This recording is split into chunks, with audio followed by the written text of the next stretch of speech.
Draymond questionable. Just wondering, do you expect him to play? I expect Draymond to play. Quentin is out, and Melton is questionable. Not sure about him. He's going to have to warm up and see if he can go.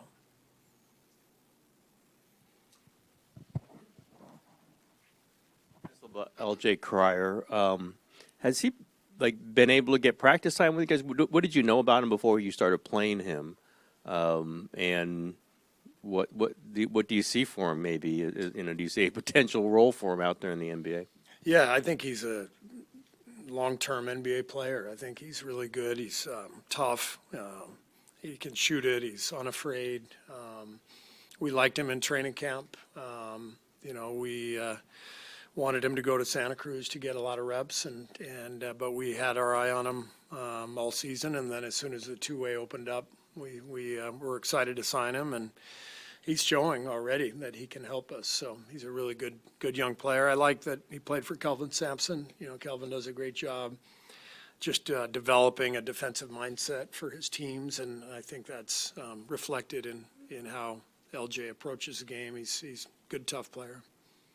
Hey, Steve, about Melt, what have you seen just recently that made you, I guess you and the training staff, feel like he was ready to play potentially back-to-backs, and you have a few sets coming up. How big would it be just to be able to have him play in those? Yeah, this was the plan, and it was, just completely up to the training staff. And so last week before, we embarked on the trip, the plan was set where 20 minutes restriction last night.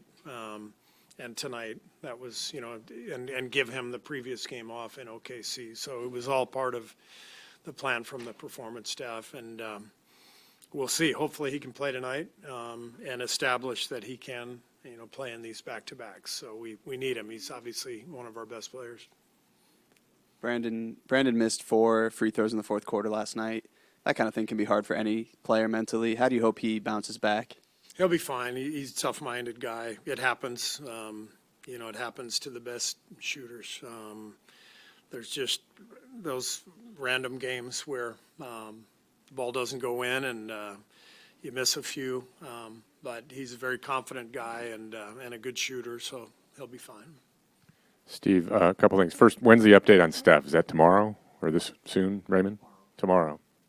Thanks, Steve. Your comment, I know you've said this previously about shortening the season, but your comments last night got some bounce today. Stephen A. kind of took 2 minutes to respond. I did not see it. Was it good or bad? He was not agreeing with you. No, he was not kind to me? He didn't really acknowledge that you had mentioned there was the money was the issue, obviously. Yeah. But what prompted you to bring that up again, and do you realistically think that will ever happen? I was asked if I were commissioner for a day, what I would do, and that was my answer. And the reason is because my number one concern is the quality of the NBA product, and I think limiting the schedule would encompass a lot of issues: player health, player availability, tanking. I think all of that stuff would improve, and I think the quality of play would improve. We don't practice much at all. If we had those extra days for practice and a fresher team, the quality of the product would be better. And I know that it's a question of revenue. I'm not an idiot.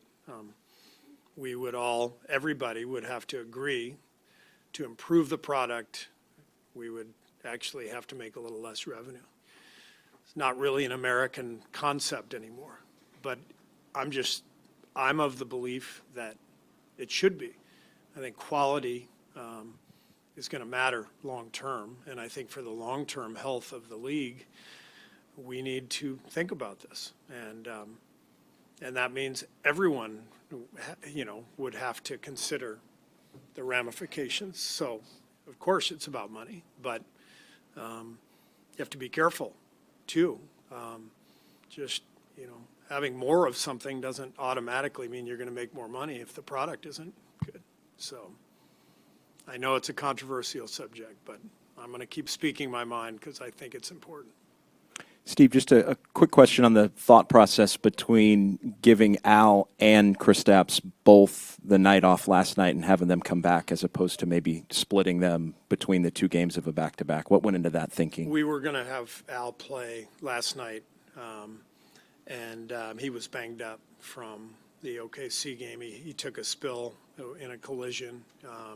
He was going into the trip, he was scheduled to play in Utah, and then Kristaps, we were going to give the game off just to give him a couple of days to recover, and so the injury in OKC to Al made us change our mind on that one.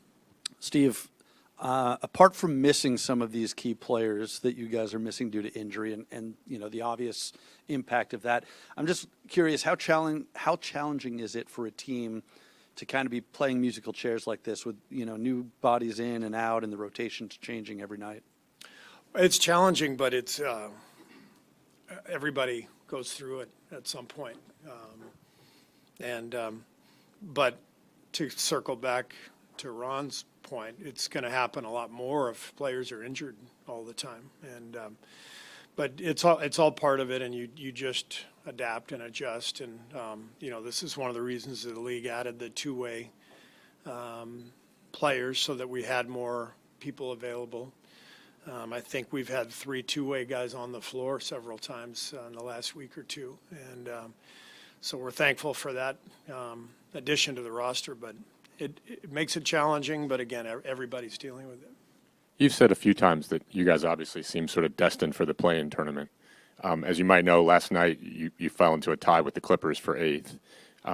Really? Or for 9th, excuse me, 8th and 9th, yeah. I did know that. Yeah, but how critical is the distinction between the 7-8 game and the 9-10 game? I mean, just Big deal. yeah. It's a big deal. I mean, there's a reason the league did that. 7-8, you get 2 cracks at it. Huge advantage. So it's definitely a focus of ours. Speaking of the two-way guys, the fact that you guys have gotten so much production out of those spots, along with Guy and Pat out of Santa Cruz and everything, what's made that so effective for you guys? The fact that you guys can get quality minutes from these guys who are going back and forth between Santa Cruz.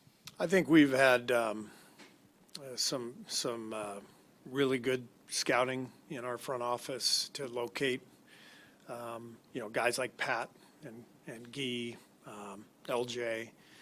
Players who maybe were overlooked, and then we were able to send to Santa Cruz to develop. Quentin was another one.